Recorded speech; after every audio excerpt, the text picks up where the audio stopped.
Welcome to the AVEVA ProveIt. I'm one of your co-hosts, Jeff Winter, and with me I have John Kajewski with AVEVA, and we're going to go over this session. You know the drill. We've got 4 questions we need to answer. What problem are you solving? How did you do it? How long did it take? And how much did it cost? Let's start with your problem. So the problem we solved was a function of many of the customers we interact with as they try to navigate a digital transformation. One of the key things that they find out is that they have a lot of assets, physical assets, software assets, custom in-house things that they've been built, increasingly now more cloud things that they need to utilize. And in order for them to meet the strategic objectives of their digital transformation, those things need to work together, but they don't. And so overall, what we identified here is that if you look at what we need to do to overcome them, we need to be able to navigate the full digital transformation in a way that allows us to connect to those assets, collect it, transform the data, to be able to store that information, analyze it, visualize it, but we didn't stop there. We also went on and decided that we're going to go, how do we manage all of this? How do then we find the patterns, predict outcomes, report on what we're doing, and solve? And so we did all of that in the scope of what we're attempting to do. That's impressive. Now let's have you show us. Absolutely, we'd love to walk you through it. So here at the conference, there was a set of infrastructure that was provided by the ProveIt team. The ProveIt team provided us an OPC-OA server to emulate the hardware in the site, and also provided an MQTT broker, as well as a MySQL database. So we utilized the ISA 95 structure to be able to do the site line area cell after enterprise. So for our after enterprise, we created everything that came out of the broker as a site we called Dallas. And so Ahmed is showing you here that we have 2 sites. We have a site AVEVA and the site Dallas. Site Dallas represents where we ingested or consumed the data from the broker to be able to put into our human-machine interface and supervisory control solution the ability to actually operate the Dallas site. The AVEVA site actually shows us where we've taken the OPC connections and been able to then generate a separate model, and we publish that back to the broker. So we added not only the full site for Dallas and have it, but we added a whole second site inside of our solution. Okay, I like that. So what we did there, that covers connect as well as connect. But what we did is that in the collect elements, we needed to take that data to normalize it and to contextualize it. And so Ahmed, if you could bring up that navigation structure that you just had a moment ago, this is actually showing our model behind the scenes, which looks exactly like the MQTT model. It also happens to look a lot like the OPC model. So we were able to emulate it exactly. But when we took each one of those, and Ahmed, if you would select either one of the sites, AVEVA or Dallas is fine. We actually then built visualizations and we templated it. So what that means is that these sites are actually using the same standards across them. So whether or not we access the AVEVA site, or if you want to go to the enterprise, that's fine. We actually show the sites on the map. If you just want to go to the enterprise. So we took each site and we showed the sites on the map. So we pinned the sites onto a map in our solution here. Here it's coming. I would say just use the mouse going forward because the touchpad seems to make it a little bit slow. So in this case, we actually took the ProveIt conference and we put it as a pin on the map. We actually took the AVEVA logo, where we're based in Lake Forest, and so we just put that over there in California on the map. Okay. Each part of those then allows us to access it, but we also put enterprise level KPIs up here, and we published those back to the broker as well. So we emulated enterprise level KPIs based upon revenue and production volumes and things like that.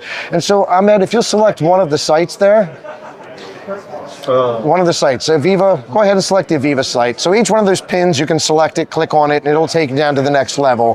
Here's showing you an overview of the entire AVEVA site. If you had selected the overview for the Dallas, it would look very similar because we're able to then model those things together. Each one of these things, you're seeing the presses, the laminators, the slits, the bags. We've done all of the equipment for both sites inside of our solution. If Ahmed, you'll go down to the press area, please. This is actually showing how we're able to not only take that data, adorn the information. Here we're showing a lot of the information about OEE and line speed that are coming out of that, and we're actually showing them as cards. With our standard, because once we know how one press works, we now know how all presses work. So as we start to build this out, if we needed about 10 more sites, they actually would have been very fast. So all the work really was built in building the standard and linking all the visualizations to the standard. Once that was done, building new sites and building new content was actually quite easy as part part of our solution. Ahmed, if you don't mind, go collect one of the presses. I'd be curious how you're doing that. If you're setting up information models, or how are you able to roll those out? So we have a mechanism that we refer to as templates inside of our system called System Platform. The templates actually allow us to structure the data. We spent probably most of our time looking at the data structures that were already there, and we recognized things repeated. We noticed that the role information and the dashboard things and those things repeated. So we created structures for those, modeled them, and just reused them over and over again. And then we basically knew that, but we were accessing the information by name, so we actually just kind of did a relative reference to get the information, so each time we just had to know where the target was. We didn't have to reconfigure stuff. Okay. So we're actually all going to go now. We've covered connect and collect. We're going to talk a little bit about store. So if you look down here in the corner, we have trends. And so we were able to take information directly from the broker and put it into our history.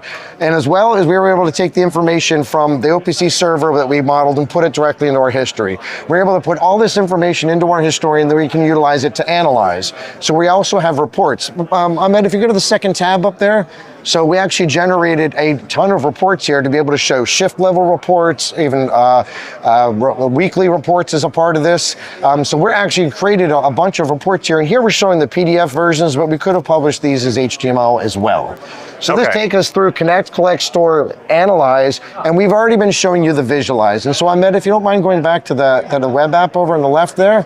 So this solution here, actually, if you go and expand the job jacket here in the middle is showing you the current job running, but this is where we connected to the SQL database, and we're actually showing not only the current job running, but here's all the production plan schedule in the back end. And we're able to show all the information from this. And again, these are in essence showing a new symbol for each row in the database and allowing us to then navigate it here. So instead of looking at it into a table that's almost impossible to read, this provides it into a nice visual interface that the customer can leverage to run their operations a little bit more cleanly.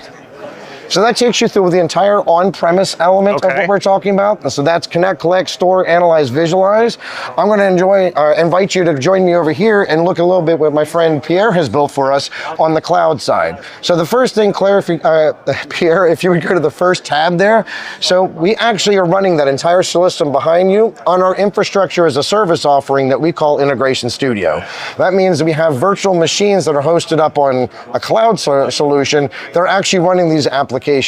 In this case, we have a lot of customers which utilize this to be able to do testing of applications before they deploy to production without having to buy a mirror of their entire setup. We can set up 20, 30, 40, 50 nodes in here if necessary if you have a complex architecture, completely emulate it up here, do all your testing, and then move to production knowing you're going to have the minimal downtime as part of what you're doing. And this is running on top of what I would see right there. What you're seeing right there is running in this now. Now I got it, yes. And so, Pierre, if you don't mind, let's go to the find patterns part of the story. So if you go to the executive tab, so if you look at our architecture, in the middle there where we have IVMQ, you'll see a single vertical line where it says an MQTT adapter. Behind me, we just focused on the site Dallas and the site AVEVA. What we did on this side is we decided to take everything from the broker. And so what we connected to the broker, we actually are ingesting almost 28,000 data points from the entirety of everyone here. You'll see that we've got the information from the Sparkplug side with the information from the flat side. All data is actually showing up inside of what we've done here. And so if you show in here how we actually get to a data view, so very often what happens in terms of people trying to be able to find patterns, often you need to be able to provide that data to somebody in your organization who's not on the plant floor and may not have access to these systems. So we're able to create data views, and inside here we're going to give an example of when we're trying to find the probability of failure for a press. So what we've done is we've taken the data associated with the press and the states and the information associated with the press so that we can provide it so we can predict how often would a press need to go either be cleaned or be maintained, which are the two primary reasons these presses were going down. And so we were then able to take the information associated with it and predict the next time that maintenance or cleaning was required, and then send a probability of failure out to the system.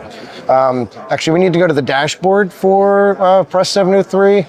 So here we're showing the probability of failure. You can see it around 2,300 hours here. You see the probability went high. And so when that probability went high, we sent out a notification. In this case, we used an email, but we have other forms of notification to identify for the user that that press had a chance of failure. We did this by going, again, back up to the model factory there and to the advanced analytics.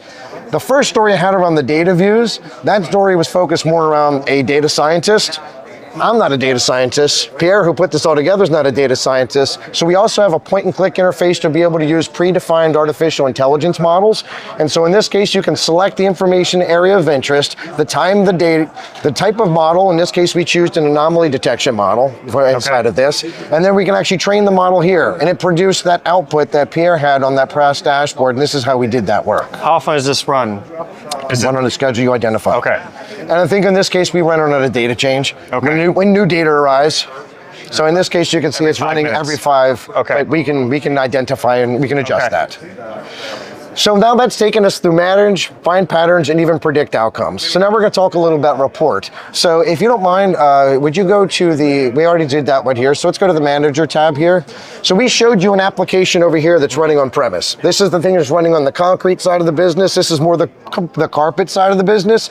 We actually published that application to the cloud. So in this case, on the plant floor, you might have 50 or 100 people need this application. You may have 10,000 people across your organization that need access to that data. We can now take that application and publish it, and as he's showing you here, you can actually leverage the engineering that you did, re-leverage it. You don't have to rebuild this stuff, and everything automatically corrects itself. But the other thing we're able to do inside of here is we're also able to adorn it with new information. So if you go down the Press 703 for me, Pierre, and in the Press 703 solution or area here, we actually have a dashboard, and that dashboard is what was being created by Pierre. You can actually, now you already have executive running in your second tab. Just go to your second tab, it's already there. Yeah, just go to the Press 703 dashboard right there. There you go. And so in here is where you can see where he's created content, because we recognize that typically on the plant floor, you don't want people changing things. You don't want people randomly changing things because it could affect your actual process. But here, a lot of it's based upon analysis. You want to facilitate ad hoc analysis by anyone in your organization. So here you can see a lot of the different visualizations we have. Because we have utilization data coming out of here, OEE data out of here. We've actually got Power BI reports which are running behind this. We can see utilization data. It actually allows people to build their own content, reuse the content that you have inside of this, or adorn it with new. You can then share it with yourselves or other people in the organization as you see fit. All right, we're lining up to almost the end, so how do we talk about solve? Solve is a case where we actually are able to put in either of these external applications. Teamwork is a story about how you involve people. So and very often what happens is that you have people you hire into your business, and then they come in, they get trained, they leave. They come in, they get trained, they leave. So knowledge is constantly being built and leaving. What we want to do is digitize that knowledge so that we can hold that knowledge and then in the future be able to utilize that towards more better autonomous operations. So how do we do that? Let's assume that there's an issue in the plant floor. You can raise an issue inside of this system, and then you can collaboratively work to resolve that issue. Once that issue's been resolved, it goes back into a knowledge base that we can then run other tools against that knowledge base. So we start to extract the information out of people, because the part that we don't tend to know from software is what the people did. So now we start being able to understand what the people did, and that leads us up to the final story here, which is then we can start looking at how we use generative AI. So in this case, we're using generative AI to tie it all together, to take all the information from the plant floor systems, the information from the analytics systems, and put it together. And here we asked it a question. We said, how are the Opto 22 panels doing today? That wasn't our data. That's data from one of the other sponsors at the show. And we're actually showing here, because the guys at Opto had structured their data well, our large language model was able to actually contextualize it and find it. So in essence, it told me what was happening in panel 23, what was happening in panel 24. So 23 is actually performing better, and here are the reasons why we think it's performing better. And we can now reuse that content and tag it back to the application we've shown earlier. So what you've seen here is we've shown you all elements of connect, collect, store, analyze, visualize. We went further and went on to how do we manage this, find patterns, predict, report, and solve. You went through a lot. I got one question on this one. So do you consider this then the primary interface that's meant to be used is the generative AI tool? So you'll see in the corner where it says preview. So I would tell you that for now, I wouldn't say I would try this as a primary interface. Maybe in a couple of, I don't know, quarters, iterations, we would say that, but this is very early days for us, and so we're doing a lot of exploration. Perhaps in the future it will be. I'm still holding off on that and to see where it is, because I don't know that that's generally, for me, my primary interface things is probably not going to be typing into a message, but that's just the way I feel. But I do think the information behind this is critical. Okay. Well, let's get to the next two questions. Sure. Cool solutions. How much did it cost? How long did it take you to do this? So I hired 2 new people into my team, and they've been on this video the whole time. So Ahmed joined my team in December. Also in December, Pierre joined my team. I assigned those 2 guys to do this. Ahmed did use case 1 by himself, and Pierre did use case 2 by himself. They were full-time dedicated during that, so it was about 10 weeks of time for us to do all of this. Granted, we didn't just do a proof of concept. We did all of the Dallas site, and we created an entire new site. So we did a pretty deep operation, as well as we all had Pierre for about 10 weeks time. In terms of what it means, does it cost? You can have everything behind here as part of what we call AVEVA Operations Control. AVEVA Operations Control is a package that includes every part of the solution that I've described here. It's $250 per user per month. And with that, it's unlimited access. What that means is that if you want to run 1 historian or you want to run 210 historians, it doesn't matter, it's the same cost. So that's per user. What do you anticipate for something that you put together here in the use that this might be? What would that look like potentially in terms of cost, which may be a range, I get? So if you could buy any of the individual pieces and parts, and that's probably a conversation more long than you would like to get into here, but I know that we do have the ability to get started to validate these things without having to spend any money at all. So you can evaluate them here, but when you start utilizing them in production, you'll go to the per user model. That is the best way to consume everything we've shown here. Okay, so same question I'm going to ask you that everyone else has been asked here. Cool solution, you showed a lot here. What's the next best alternative so that users can anchor against what else they would do if they didn't use your solution, and then why is yours better than that next best alternative? So there are a variety of solutions, and I would tell you on the plant floor side that there's a ton of people out there that could have connected to the data, put it on a screen. That's a bit has become more commoditized. But the things that make us different is not only the scale that we can attend. So when we do side and system platform, we can talk about millions of points. Not many people can talk about that. When we talk about our historian, I can ingest 400,000 points per second at a sub-millisecond level. Some of these people are not be able to hit that level of scale and that level of performance, but virtually nobody is going to be able to hit the level of depth of what we've done. So very often, if you look to the cloud side, maybe one of the guys who've done some of the things, whether it's the implementation you've seen from Google or the things that you've seen from some of the other vendors like HiveMQ. So there are pieces and parts, but as far as what I have seen, I have not seen anybody that's offered the breadth of capability that we have here. So it's more stitching it all together instead of piecemealing a whole bunch of solutions. Is that a fair way to describe it? And making it easily commercial. Okay. Because if you went and added up all the things that you would have needed from someone else, they would have had limitations in how much you could have consumed, where I'm not doing any of that. You can put as many servers on the plant floor as you see necessary, and you can utilize the cloud elements. These things, there's one user-based model as opposed to have to engage in several people on things that you would have to stitch together. Awesome. Well, thank you for the demonstration. I appreciate it. Thank you so much. We've really appreciated the opportunity to be here this week.